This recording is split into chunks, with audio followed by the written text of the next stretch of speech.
Hi there, welcome to Real Life on the Homestead in Ontario, and I'm going to do another carnivore recipe for the holiday season. Actually, it's great any time of year, but it's those pizza bites. People want to have, that feeling of pizza, but you want to stick to that proper human diet. This is the recipe for you. Now, I will do it as carnivore and then give you a couple of options if you wanted to go keto. Also, I will be using dairy in this, but you could absolutely leave this out because this is your journey and you should do whatever suits you. Nobody else. Nobody could tell you what's right and wrong. Remember that. You're the one who controls your own destiny. So let's get started. Very simply, we are going to grab a pound of good quality beef. This is from a local ranch. And it is beautiful. Absolutely gorgeous meat. Look at this. It's just beautiful. So what I'm going to do is I'm going to use a food processor. And I'm just going to break up the meat into the food processor.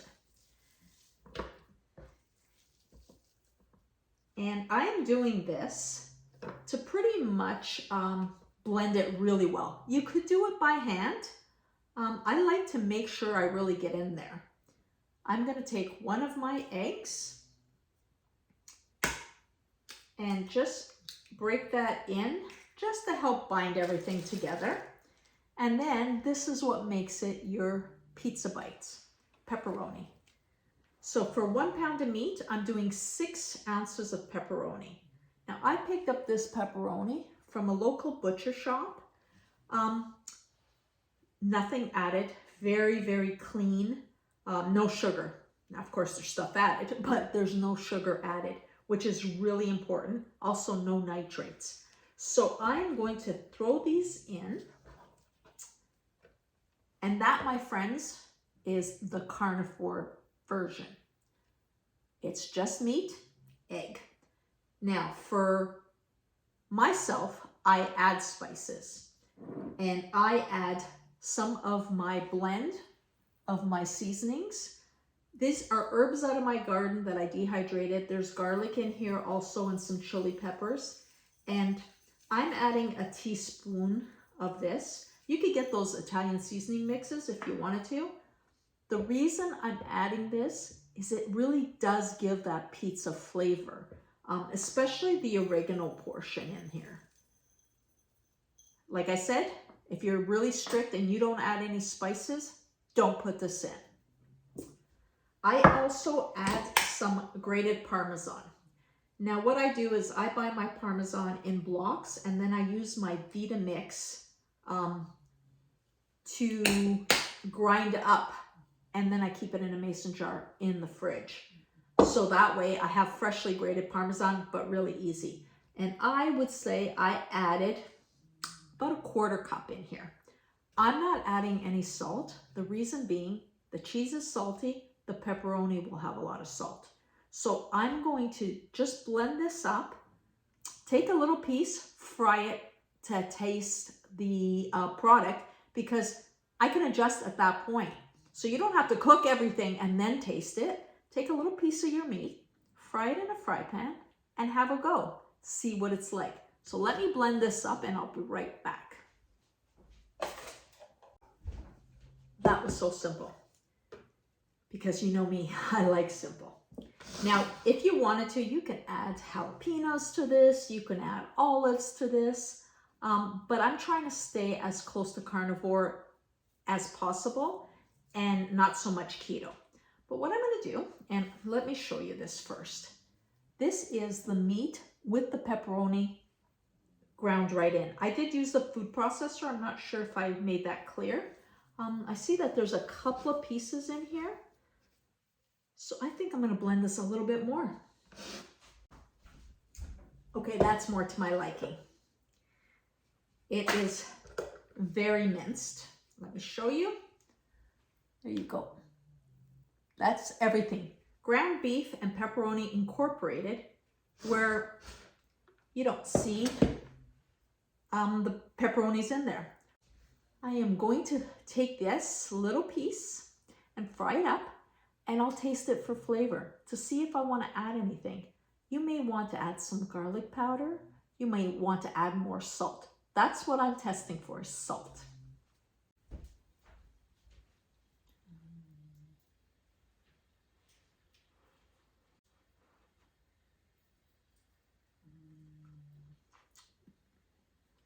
Oh my goodness, that's so good. That is perfect. I do not need to add any salt or any other seasonings. That is friggin' delicious. Beautiful.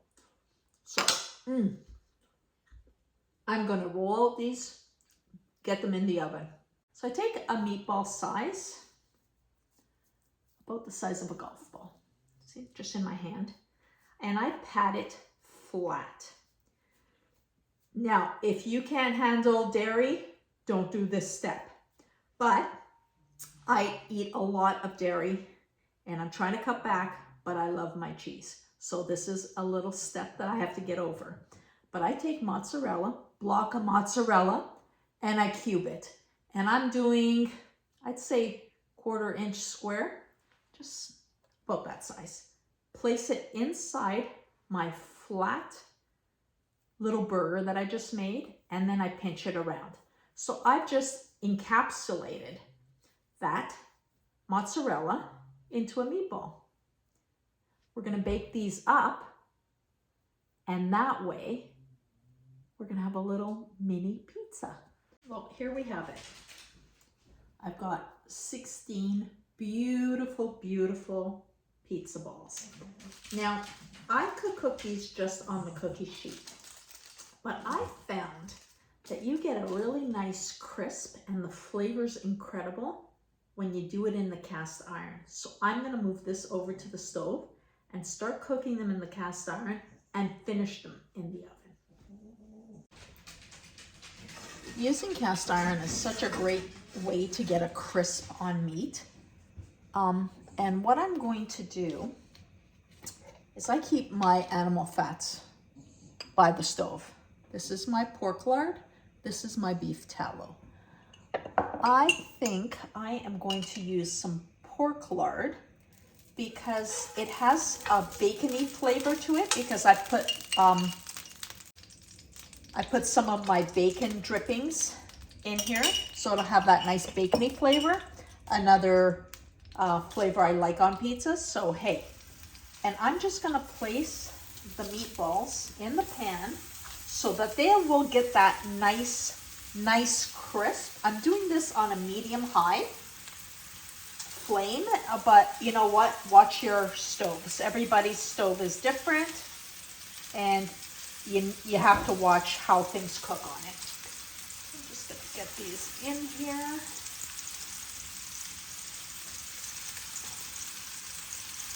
I'm trying to give them space around them because I don't want to steam these. I want to make sure that they get that nice little crisp bite. You know when you get your pepperoni pizza and the pepperoni is curled up and has that little crunch? That's what we're trying to accomplish here.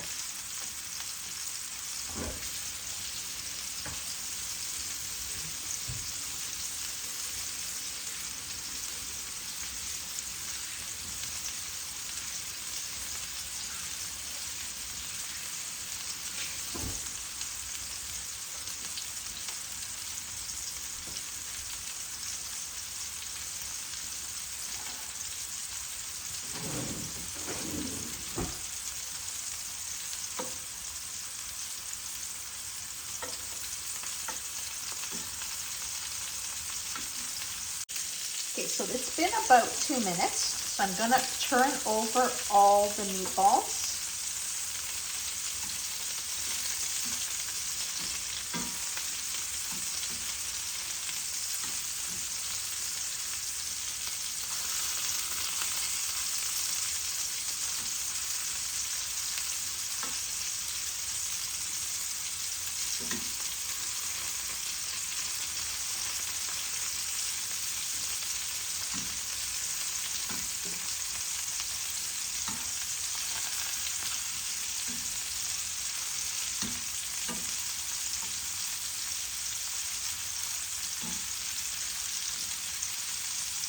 Okay, so here is that beautiful crisp I was looking for.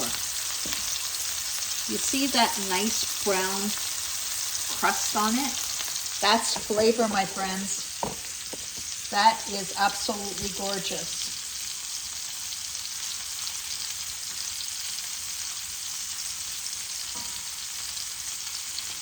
And now that the other side is starting to brown, I am going to move these into a 400-degree oven, and I will tell you exactly how long it took me to cook them once I pull them out.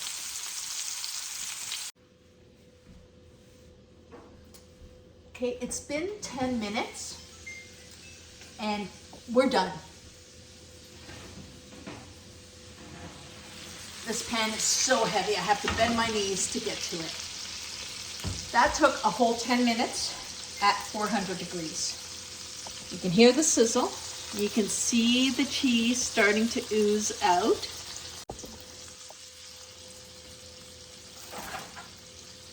So you can see the cheese starting to try and ooze out. This is a good thing.